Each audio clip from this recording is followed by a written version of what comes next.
Hey everyone, is Hyatt Globalist the best elite hotel status? How much value can you get being a Hyatt Globalist? Hey everyone, it's Michael with Wonga Travels. I've been a Hyatt Globalist since June 2023, and my Hyatt Global status ends this month in February 2025. I'm at my last stay here at the Hyatt Regency Boston Harbor, as you can see behind here. It's such a great view, got the suite upgrade. I'm gonna go with the value I received as a Hyatt Globalist since June 2023, and you're gonna be shocked at how much value I got since then.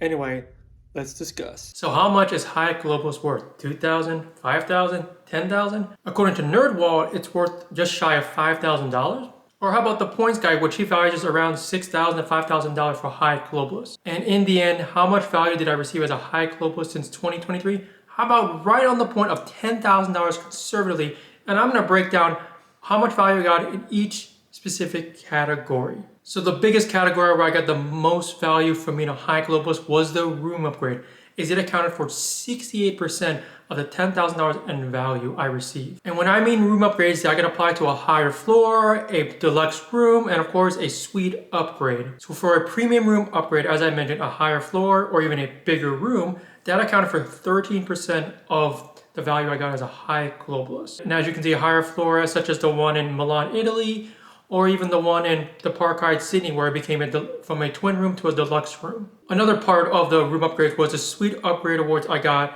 last year after getting some milestones, and that accounted for 10% of the value of room upgrades.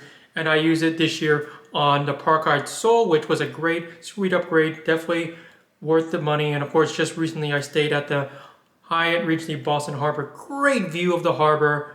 I can't say nothing more about that. So 10% of the value on that. And then finally, 45% of the remaining value came from this free suite upgrades as I got as a Hyatt Globalist, where all you have to do is just ask and you may get one. And of course, that includes free suite upgrades at properties such as the Hotel Toromont Hills in Tokyo, Japan. Unbelievable suite upgrade. Of course, the Park Hyatt DC, and of course, the Hyatt Regency in Chicago as well.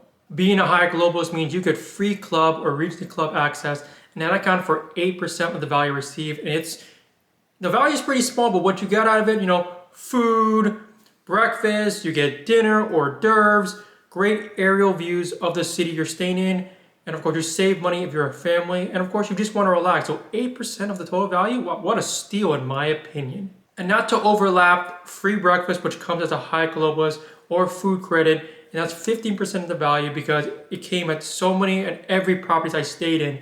And sometimes it came even extra when we get, free champagne at the Park Hyatt Kyoto, or you get extra food credit at the Grand Hyatt Seattle. So food is such an important part of being a Hyatt Globalist and the value received, because when you travel, you try to save money, and if they offer free food, you're gonna take it, right? And of course, even though it's only 2% of the value received, free parking on award nights as a Hyatt Globalist is so important, because parking is really expensive in the city when you stay at, such as in downtown or even the major cities, as parking go from $30 to $50, $70, $100, whatever it is. And it's so important because, to my knowledge, out of all the major hotel chains, Hyatt is the only hotel chain where they waive parking on award nights when you stay at their property. And mentioning all that stuff, there's about 7% left of value I didn't mention, which is kind of miscellaneous, such as free perks at the Anda Singapore, where I get like a mini fridge of drinks and snacks, or that free snack bar they have, or even free spa access at the Grand Hyatt Seoul, which was a tremendous property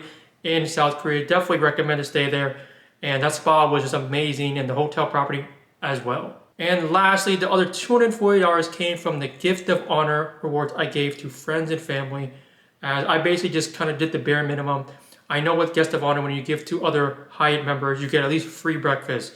Whether they get a suite upgrade or a room upgrade or any other perks, that's just kind of icing on the cake. So at a bare minimum, I get $240 basically for 5 guest of honor awards, various nights, and that's why I said very conservatively, $10,000 in value received. There's suite upgrades, room upgrades, food, and of course guest of honor, all in the last year and a half, I'd say. And just like I said, some perks at Hyatt Globalist, but I think it's the best, is that 4 p.m. late checkout. As checking out at 4 p.m. is so important because you get an extra day to do whatever you want, explore the city. As in my example, when I was at the Park Hyatt Kyoto, 4 p.m. checkout, what did I do? I went to explore in Japan.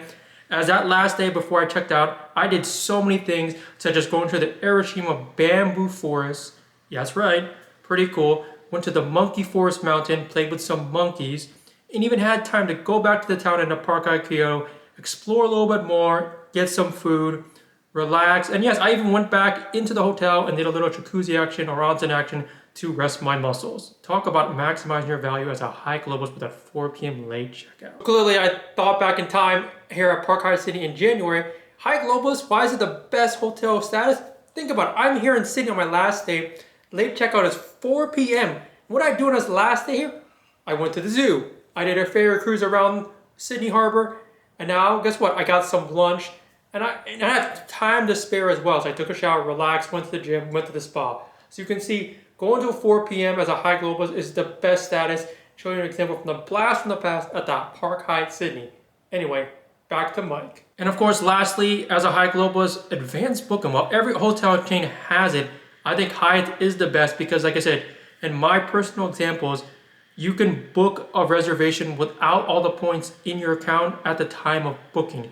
You can do it to the phone or chat, doesn't matter. And when I was in Singapore, I told you I got a reservation at the Andaz Singapore, stayed 3 nights, and I did a advanced booking in March, knowing I was staying there in November, and I saved 15,000 points because it went from 20,000 points a night to 25,000 points because of the monthly evaluation with Hyatt. So another awesome perk that people don't even realize you should take advantage and why Hyatt Globalist is the best elite hotel chain status in the game. With that, my Hyatt Globalist is ending this month, and let me know what you think about the value I received. And I do believe it is the best hotel elite status in the game. Care to differ? Let me know if you've gotten certain value or close to it as any other chain, whether it's Hyatt, Hilton, Marriott, Choice, IHG, however you may please. Anyway, I appreciate everyone listening and joining my content, on this topic. Let me know what you think. And like I say in all my videos, make sure to hit that like button, share, subscribe to my content going forward. And also make sure to subscribe to my travel channel. I show a lot of travel content, flight videos, vlogs, hotel reviews, all that kind of stuff. I'll put it up there. Life is short. Travel more, everyone. And stick around for some clips during my last stay in Australia. Anyway, I'll see y'all in the next one. Let's go Team Hyatt.